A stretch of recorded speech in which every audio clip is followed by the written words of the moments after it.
दोस्तों इराक वार या फिर वियतनाम वार या फिर कोरियन वार और आज के समय चल रहे रशिया यूक्रेन की वार की वजह से लाखों लोगों की जान चली जा चुकी है और लाखों लोग माइग्रेट होकर दूसरे जगह जा रहे हैं। लेकिन ये सारी युद्ध की असली कारण आज भी एक डिबेट की विषय बनी हुई है। लेकिन हमेशा यूएसए और उसके मित्र देशों ने रशिया को ही हमेशा जिम्मेदार मानते हैं और पश्चिमी मीडिया हमेशा ही रशिया के खिलाफ कई सारे प्रोपेगेंडा दुनिया के सामने फैलाता है। तो वहीं दूसरी तरफ रशिया और अमेरिका की दुश्मन देशों ने इतने सारी युद्ध की असली वजह अमेरिका और ब्रिटेन जैसे देशों को जिम्मेदार ठहरा रहे हैं। आज रशिया और यूक्रेन के बीच जो वार चल रही है ये भी एक ग्रेट पावर पॉलिटिक्स की एक हिस्सा है जो कई सालों से रशिया के साथ अमेरिका और पश्चिमी देशों के साथ चल रही है। नाटो हमेशा चाहता है कि रशिया के पड़ोसी देशों को अपनी तरफ करे और रशिया को पूरी तरह बर्बाद कर देगी क्योंकि कई सालों से चल रहे द ग्रेट सुपर गेम हमेशा के लिए खत्म हो जाए और अमेरिका अकेला ही इस दुनिया पर अपने राज कर सके। अमेरिका और पश्चिमी देशों की इस तरह की सोच और विचारों की वजह से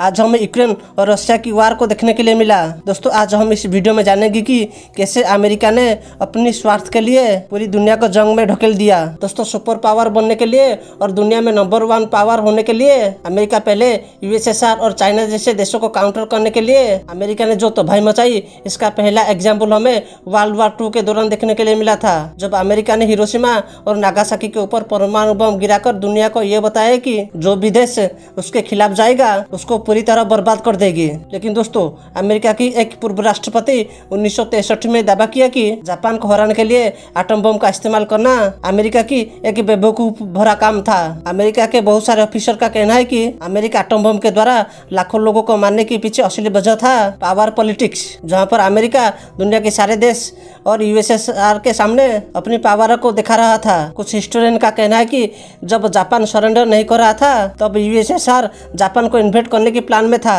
तब अमेरिका सोवियत कम्युनिज्म की आइडियोलॉजी को एशिया में रोकना चाहता था और अमेरिका नहीं चाहता था कि यूएसएसआर जापान को हराकर एशिया महादेश के ऊपर अपनी दबदबा कायम करे और अमेरिका की डर था कि कम्युनिज्म पूरी एशिया में ना फैल जाए, जिसकी वजह से अमेरिका ने अपने स्वार्थ के लिए एटम बम की मदद ली। दोस्तों अमेरिका सुपर पावर होने के लिए जो पॉलिटिक्स अमेरिका ने खेला इसका एक एग्जाम्पल हमें कोरियन वार के दौरान देखने के लिए मिला। कोरियन वार भी अमेरिका की एक और ग्रेट पॉलिटिक्स की एक नतीजा है। दोस्तों कोरियन वार 1950 से लेकर 1953 तक चली थी। इसी जंग की ऑफिशियल शुरुआत 25 जून 1950 को हुई थी जब यूएसएसआर और चाइना की मदद से नॉर्थ कोरिया ने साउथ कोरिया के ऊपर हमला कर दिया और आखिर में अमेरिका की मदद से साउथ कोरिया ने नॉर्थ कोरिया को हरा दिया। लेकिन कई बुद्धिजीवियों का कहना है कि ये जंग अमेरिका और सोवियत यूनियन की वर्चस्व की लड़ाई थी जिसकी नुकसान कोरियन जनता को ही हुआ। वर्ल्ड वार 2 के बाद अमेरिका और उसके मित्र देशों ने दावा किया कि उन्होंने कोरिया को जापान की कब्जे से छुड़ाएंगे। लेकिन वर्ल्ड वार 2 के बाद अमेरिका और सोवियत यूनियन दोनों ही कोरिया को लेकर आपस में ही झड़प में लग गए। कोरिया संकट के दौरान यूएस ने अपनी पोजीशन को नहीं छोड़ना चाहता था और न ही यूएसएसआर ने, जिसकी वजह से कोरिया में भयंकर वार हुई जिसमें 50 लाख लोग मारे गए जो हिरोशिमा और नागासाकी में हुई परमाणु हमले में मरने वाले लोगों से भी कई गुना ज्यादा थी। लेकिन इस युद्ध में किसी को भी फायदा नहीं हुआ और आज भी दोनों देश एक दूसरे के दुश्मन बने हुए हैं और कभी भी नॉर्थ कोरिया साउथ कोरिया के ऊपर हमला कर सकती है। अमेरिका और सोवियत यूनियन की सुपर पावर की लड़ाई में एक और देश तबाह हुई थी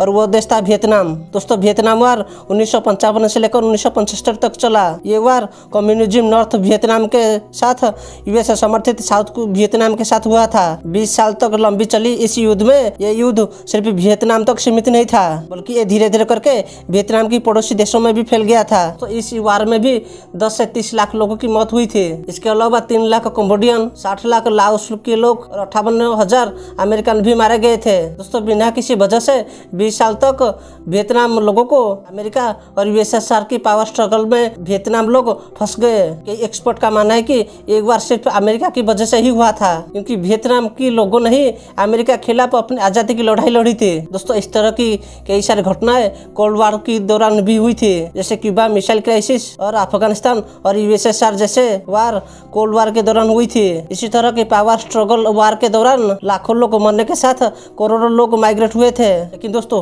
कोल्ड वार के बाद भी अमेरिका अपनी पावर को बरकरार रखने के लिए कई सारे देशों के साथ भी जंग लड़ी। दोस्तों अफगानिस्तान एक ऐसा देश है जो अमेरिकन इंपीरियलिज्म के साथ साथ सोवियत यूनियन की इंपीरियलिज्म की भी शिकार हुई। पहले तो यूएसएसआर ने 1979 में अफगानिस्तान के ऊपर हमला किया जिसकी वजह से वहाँ के लोग गरीबी और भुखमरी की ओर धकेल गए। और बाद में भी अमेरिका ने सोवियत यूनियन की तरह भी काम किया। यूएसएसआर और अफगानिस्तान वार के दौरान अमेरिका सोवियत यूनियन के खिलाफ प्रॉक्सी वार या टेररिज्म वार लड़ने की वजह से आज मिडिल ईस्ट और इंडिया के साथ साथ पूरी दुनिया में टेररिज्म की खतरा मंडरा रहा है। अफगानिस्तान मुजाहिदीनों को अमेरिका पैसा, हथियार और सब कुछ सुविधा अमेरिका प्रोवाइड किया, जिसकी वजह से अफगानिस्तान मुजाहिदीन और भी स्ट्रांग हो गए। और बाद में ये मुजाहिदीन ग्रुप तालिबान और अलकायदा जैसे संगठन बने। और बाद में ही अलकायदा ने ही 9/11 जैसे अटैक किया, जिसकी वजह से अमेरिका ने अफगानिस्तान के ऊपर हमला कर दिया और अमेरिका ने इसे वार और टेरर नाम दिया। ये वार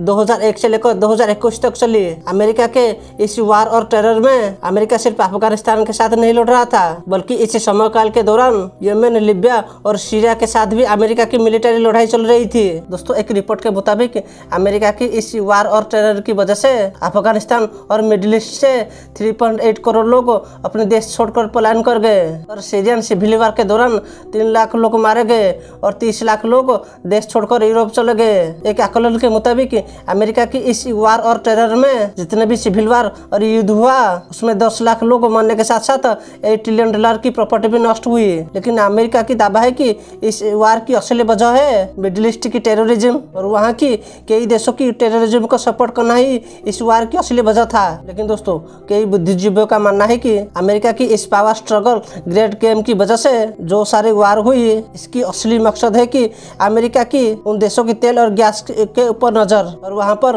अपनी वर्चस्व काम करना ही इसका असली मकसद था। इसका सबसे बड़ा एग्जाम्पल हमें इराक वार के दौरान देखने के लिए मिला, जहाँ 2003 में अमेरिका ने इराक के ऊपर हमला कर दिया। उस समय अमेरिका ने दावा किया कि इराक की तानाशाह सद्दाम हुसैन ने केमिकल और बायोलॉजिकल जैसे घातक हथियार बना रहा था। लेकिन बाद में सामने आया कि अमेरिका की ये दावा झूठ है। कई एक्सपर्ट का मानना है कि उस वक्त अमेरिका के प्रेसिडेंट बुश ने इराक के प्रेसिडेंट सद्दाम हुसैन के खिलाफ एक गलत प्रोपेगेंडा दुनिया के सामने रखा और इराक के ऊपर हमला करके सद्दाम हुसैन को ही गद्दी से निकाले, ताकि मिडिल ईस्ट में अमेरिका को टक्कर देने के लिए कोई भी ताकत नहीं रहे। दोस्तों, सद्दाम अपनी तेल और गैस की एक्सपर्ट गोल्ड में करना चाहते थे, जो अमेरिका को पसंद नहीं आई। अमेरिका चाहता था कि इराक अपनी ट्रेड डॉलर में करे, ताकि डॉलर इंटरनेशनली स्ट्रांग हो। दोस्तों, ऐसा नहीं था कि सद्दाम हुसैन एक अच्छा प्रेसिडेंट था, लेकिन अमेरिका इराक अटैक के बाद वहाँ की लोगों की लाइफ पूरी तरह बदतर बन गई और कई लाखों लोग बेरोजगार और गरीब बन गए। लेकिन अमेरिका की कहना था कि वो इराक में डेमोक्रेसी लाने के लिए सद्दाम हुसैन के ऊपर हमला किया, ताकि वहाँ के लोग खुश रह सके। तो अमेरिका इराक वार के बाद इराक की हालत बहुत ही खराब हो गई।